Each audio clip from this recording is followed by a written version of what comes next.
There's a picture of Mike Monsoor that circulated the news after he died. It shows Mike shrouded in a greenish yellow smoke, emerging from the chaos of combat. If you knew Mike, or if you know his story, that picture speaks for Mike. And this is what that picture says. Mikey was the prototypical Southern California kid, had a sense of style, fairly big kid, about 6'1", 210 pounds, but was just extremely quiet.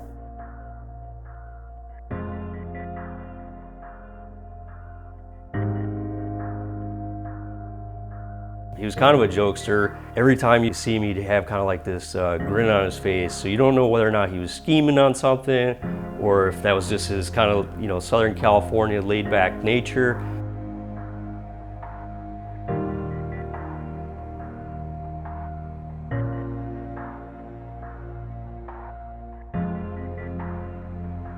Mike Monsoor was a new guy in Task Unit Bruiser, and he was just a hard-charging guy. He was one of those guys with such a great attitude, always put out, always had a smile. He had this kind of crooked smile on his face all the time, and you could just count on him for stuff.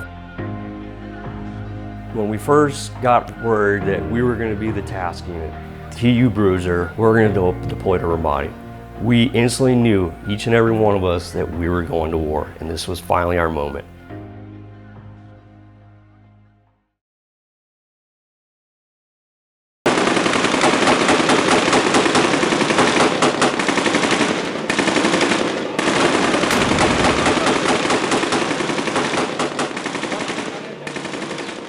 Al-Qaida owned 2/3 of the entire city.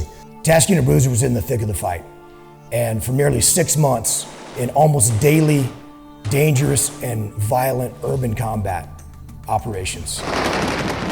From the second we stepped down, we were in contact with the enemy.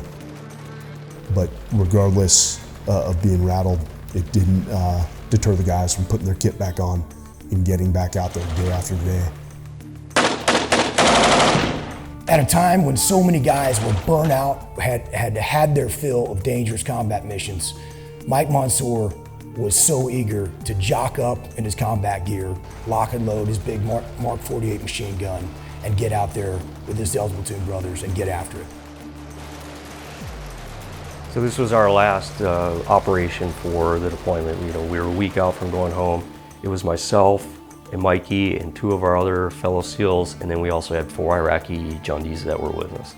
We were so close to going home that when we stepped off on that final mission on September 29th, 2006, we were proud of what we had accomplished. And it was a hard-fought battle, but we were seeing progress. At some point, we don't know exactly, how they got there or where, how they were able to maneuver and sneak up on us, but a grenade did end up coming over the rooftop. And being behind Mikey, what I remember hearing was grenade, and the next thing I know was the explosion.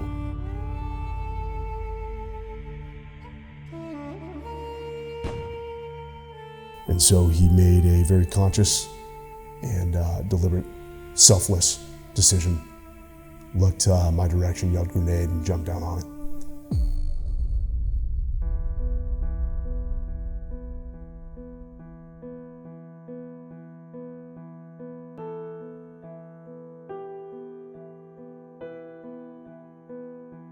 All I could say is that, I'm alive today because of what Mikey did. By him going down on that grenade, I now have a family, I have 3 kids, and I owe that all to Mikey.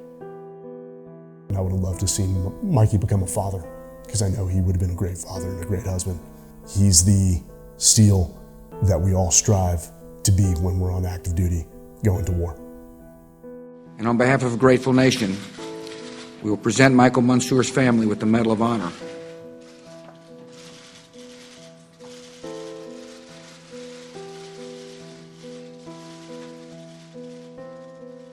I am Michael Monsoor. I love my country, my fellow SEALs, and the men fighting alongside us. We are fighting a determined enemy, but we are strong. Our strength is our brotherhood. Soldiers, sailors, airmen, and Marines fighting together. a brotherhood bound by sweat and blood and tears. Many of our brothers have fallen, but we fight on. For the men to our left and right, we fight on.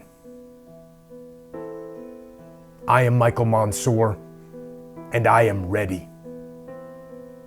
Forged by faith and family, molded by belief and brotherhood, I have lived life to its fullest, and I have no regrets. We can't bring Mikey back, but we can live in his memory, in his image, and try to be the best human beings that we can be.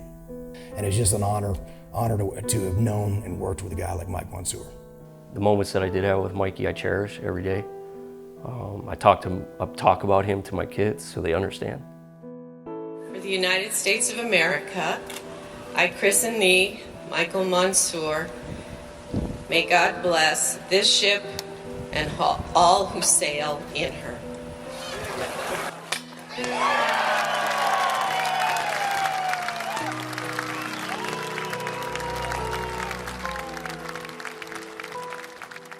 I think if Mikey saw the ship, it's cutting edge advanced technology, and I think, like I say, with Mikey in the platoon, he was always at the front, leading the way, and the way the ship is designed, it's going to be leading the way in the future. There is no way that a steel and iron ship can ever replace the flesh and blood that was Michael Monsoor. But it seems there can be no more fitting memorial to him than a warship. A warship that proudly bears his name. And in this ship and in its crew, Mike's spirit will live on. Through this ship, Michael Monsoor will still represent the very best our country has to offer. He will inspire the crew, just as he inspired his teammates. And just as Michael Monsoor did, the USS Michael Monsoor will go forward willingly into harm's way and will stand tall without hesitation or regrets and face down evil and malevolence, saying boldly to the world, I will defend. That is Michael Monsoor.